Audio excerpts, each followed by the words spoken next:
दोस्तों आज की इस वीडियो में हम आपको बताएंगे डायबिटीज़ के मरीज दिन ब दिन बढ़ते जा रहे हैं। ऐसे में उनके खान पान से लेकर के, उनके लाइफ स्टाइल से लेकर के, उनके जो दिनचर्या है उसको लेकर के, या फिर उनके रहन सहन को लेकर के बहुत सारे बदलाव करने की ज़रूरत है दोस्तों। तो ऐसे में जिन लोगों को डायबिटीज़ हुआ है, अगर वो अपने डायबिटीज़ को पूरी तरह से कंट्रोल करना चाहते हैं तो खास करके जो चीज़ें बताई गई हैं, अपने लाइफ स्टाइल को चेंज करें, अपने खान पान को चेंज करें, अपने जो दिनचर्या में होने वाली घटित चीज़ें हैं उनको भी थोड़ा सा चेंज करें, तो डेफिनेटली हम बिल्कुल ही पूरी तरीके से अपने डायबिटीज़ वाले जो पेशेंट रहते हैं उन पर कंट्रोल कर पाएंगे। तो डायबिटीज़ वाले जो पेशेंट हैं, शुगर वाले जो पेशेंट हैं, उन्हें चाहिए कि अगर वो बहुत सारी दवाइयों का इस्तेमाल कर करके अगर थक गए हैं तो एक आयुर्वेद में भी उनके लिए एक वैकल्पिक स्रोत है, एक वैकल्पिक दवा है। तो हम आज उसी के बारे में डिस्कशन करेंगे कि कैसे हम एक कॉम्बिनेशन को आप चूर्ण बना करके, यानी कि चूर्ण का एक कॉम्बिनेशन बना करके हम किन किन घटक का, किन किन आयुर्वेदिक दवाओं का उसमें प्रयोग कर रहे हैं। आप इस वीडियो में बने रहेगा। अगर आप भी डायबिटीज से लेकर सफर कर रहे हैं या फिर आपका ब्लड शुगर अगर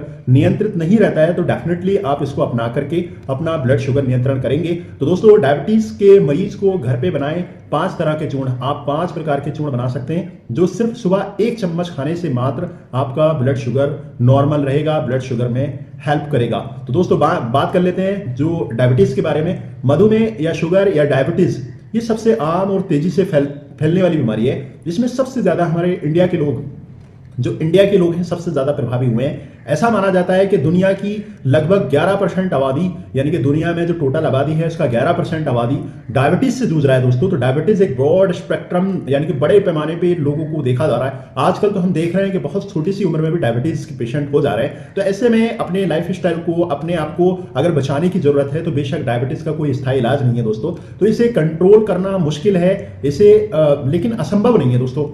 यानी कि कंट्रोल करना तो मुश्किल है बट असंभव नहीं है। तो डायबिटीज कंट्रोल करने के लिए इसके इलाज क्या है? वैसे तो डायबिटीज कंट्रोल करने के लिए मेडिकल में कई तरह की आपको दवाइयां बताई होगा दोस्तों। हर एक जो शुगर का पेशेंट है, जो डायबिटीज का पेशेंट है, उसने कहीं ना कहीं किसी ना किसी प्रकार से बहुत सारी दवाओं का प्रयोग किया है। तो ऐसे में आयुर्वेदिक तरीके से भी आप अपने डायबिटीज को मैनेज कर सकते हैं। आयुर्वेद एक प्राचीन चिकित्सा पद्धति है दोस्तों, जानने की जरूरत है, इसको समझने की जरूरत है, जिसमें डायबिटीज को कंट्रोल करने के लिए कई रास्ते जो है सस्ते असरदार उपाय हमें मिल जाते हैं। तो हमें इसका कोई दुष्प्रभाव भी नहीं पड़ता। तो हमें चाहिए कि जो डायबिटीज के लोग हैं उनमें में आयुर्वेद कितना सहायक है दोस्तों।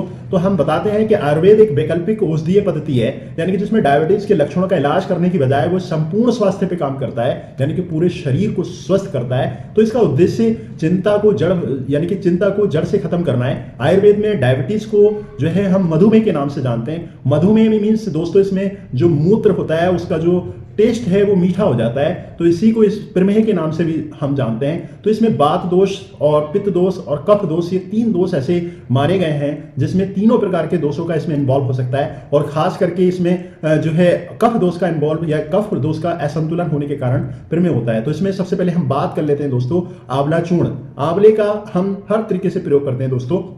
आंवले का एक शक्तिशाली एक आयुर्वेदिक जड़ी बूटी है दोस्तों। इसमें विटामिन सी भरपूर मात्रा में होता है, इसमें एंटीऑक्सीडेंट से ये भरा हुआ होता है, डायबिटीज को कंट्रोल करने में बहुत ही ज्यादा प्रभावी है।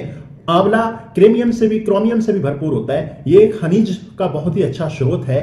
क्रोमियम जो है दोस्तों ब्लड शुगर को कंट्रोल रखने में और आपके शरीर में इंसुलिन की जो क्षमता है उसको सुधार करता है। आंवले में जो अन्य मौजूद है दोस्तों, जैसे कैल्शियम, फास्फोरस, आयरन, ये शरीर में इंसुलिन को अवशोषित करने में तथा ब्लड शुगर लेवल को कंट्रोल करने में मदद करता है। आप आंवले को सुखाकर उसका चूर्ण बना सकते हैं और रोज सुबह गर्म पानी के साथ हम इसका इस्तेमाल कर सकते हैं। 1 चम्मच आप सुबह गर्म पानी से इसका इस्तेमाल करें तो डेफिनेटली आपका जो ब्लड शुगर है वो कंट्रोल होगा। अगला हम बात करेंगे दोस्तों बहुत ही कॉमन दालचीनी का चूर्ण। दालचीनी के बारे में दोस्तों हमारे रसोई का एक मसाला है, ये नेचुरली बायो एक्टिव मसाला है और ब्लड शुगर लेवल को बनाए रखने में बहुत ही ज्यादा हेल्पफुल है। इसका सेवन करना आसान है। बस 1 गिलास पानी में आधा चम्मच पिसी हुई दालचीनी डालें और अच्छी तरह से मिलाएं और धीरे धीरे घूंट कर करके पी जाएं।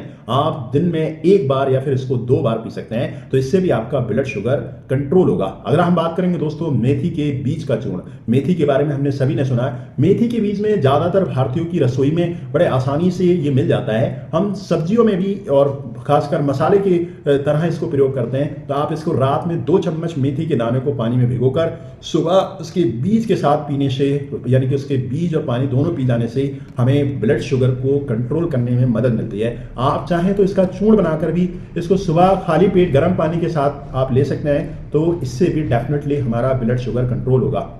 अगला हम बात करेंगे दोस्तों सहजन का चूर्ण। सहजन के इस्तेमाल सब्जी के रूप में होता है। सब्जी के रूप में किया जाता है। इसके पत्ते, फूल, डंठल, फल सभी में औषधीय गुण है, यानी कि दोस्तों इसके पत्ते ले सकते हैं, फूल ले सकते हैं, डंठल ले सकते हैं, फल भी ले सकते हैं, सभी में औषधीय गुण है। और साउथ इंडिया में कई डिश बनाने में, यानी कि बहुत सारे खाने में इनको प्रयोग किया जाता है, इनकी डिश बनाई जाती है, अलग अलग तरीके से इसको खाया जाता है। तो दोस्तों इसको ब्लड शुगर को कंट्रोल करने के लिए बहुत ही बढ़िया जड़ी बूटी है। आप इसके पत्ते को पीसकर इसका चूर्ण बना करके आप डॉक्टर की एडवाइस के अनुसार ही हम इसको प्रयोग में ला सकते हैं। आप इसको भी सुबह गर्म पानी के साथ में 1 चम्मच पाउडर इस्तेमाल कर सकते हैं, तो इससे भी डेफिनेटली हम अपना ब्लड शुगर कंट्रोल कर पाएंगे। अगला हम बात करेंगे दोस्तों त्रिफला। त्रिफला अक्सर मरीजों को देना चाहिए, अक्सर मरीजों को खाना चाहिए, बिकॉज त्रिफला दोस्तों एक ऐसी चीज है, जैसे कि मैंने प्रीवियस वीडियो में बताया कि त्रिफला के अंदर ऐसे औषधीय गुण है जो वात, पित्त और कफ, यानी कि अगर आयुर्वेद के अकॉर्डिंग हमारे शरीर में कोई दोष विकृति होती है या किसी प्रकार की विकृति होती है, तो उसमें सबसे ज्यादा जिम्मेदार हमारे वात, पित्त, कफ दोष रहते हैं। इन तीनों के विकृति के कारण ही रोग की प्रवृत्ति होती है, यानी कि रोग की उत्पत्ति होती है। तो हमें इनको साम्य अवस्था में रहने के लिए, इनको हमें बैलेंस रखने के लिए हमें त्रिफला के चूर्ण का प्रयोग करना चाहिए। तो त्रिफला के अंदर 3 ऐसे फल हैं दोस्तों, हरित की, आंवली की और विविध की। ये हमें कॉन्स्टिपेशन से राहत देते हैं और आंत में जो उसका जो पैरास्टेटिक मूवमेंट है उसको सुधार करते हैं और ब्लड शुगर को कंट्रोल करने में बहुत ही शानदार इसका रोल देखा गया है। ये एंटीऑक्सीडेंट भी है दोस्तों, बहुत बढ़िया एंटीऑक्सीडेंट का स्रोत है। तो आप एंटीऑक्सीडेंट जो ड्रग्स जितना भी रहता है वो कहीं ना कहीं हमारे शरीर के लिए अति उत्तम माना जाता है। तो दोस्तों हम उम्मीद करते हैं कि आप आयुर्वेदिक चिकित्सा पद्धति के अनुसार अगर त्रिफला का सेवन करें या फिर सहजन के चूर्ण का सुबह खाली पेट सेवन करें या फिर मेथी के बीजों के चूर्ण का इस्तेमाल करें या फिर दालचीनी के चूर्ण को पानी में डाल करके इस्तेमाल करें या फिर हम आंवले का इस्तेमाल करें, तो डेफिनेटली हमारा ब्लड शुगर कंट्रोल होगा। तो दोस्तों हमें ब्लड शुगर को कंट्रोल करने के लिए इन मेडिसिन का प्रयोग करना है। बट दोस्तों जो लोग अपने पेट को, अपने डाइजेशन को या फिर ब्लड शुगर जैसी परेशानी से बचना चाहते हैं या लंबे समय तक आप अपने शरीर में जो डिटॉक्सिफिकेशन है दोस्तों, जो हम खाते हैं सब कुछ, बट उसका डाइजेशन अच्छे से नहीं हो पाता या फिर उसका एक्सक्रीट यानी कि जो शरीर से जो बेअर्थ भाग है वो शरीर से बाहर नहीं निकल पाता, तो ऐसे में बड़ी प्रॉब्लम्स होती है दोस्तों। तो आप अगर 35 ईयर्स में एज ए डॉक्टर्स आपको ये कि अगर आप 35 ईयर्स से ऊपर अगर क्रॉस कर गए तो डेफिनेटली मैंने जो ये दवाइयां बताई गई हैं दोस्तों, आंवले का चूर्ण, दालचीनी का चूर्ण, मेथी का चूर्ण या फिर सहजन का चूर्ण या फिर त्रिफला का चूर्ण, आप इनको एक ना एक ड्रग्स को कंटिन्यू अपनी डाइट में शामिल कर लीजिएगा। और दोस्तों बताना चाहेंगे कि आप इसको खाने का और इसको खाने के तरीके का सबसे पहले कि आप किसी आयुर्वेदिक चिकित्सक से परामर्श लेकर के ही आप इसका इस्तेमाल करें और कब तक इस्तेमाल करना है ये डॉक्टर्स आपको अच्छे से बता देंगे। तो उम्मीद करते हैं दोस्तों आपको जानकारी पसंद आए तो लाइक कीजिएगा, सब्सक्राइब कीजिएगा, साथ ही साथ दोस्तों के साथ शेयर कीजिएगा। Thank you.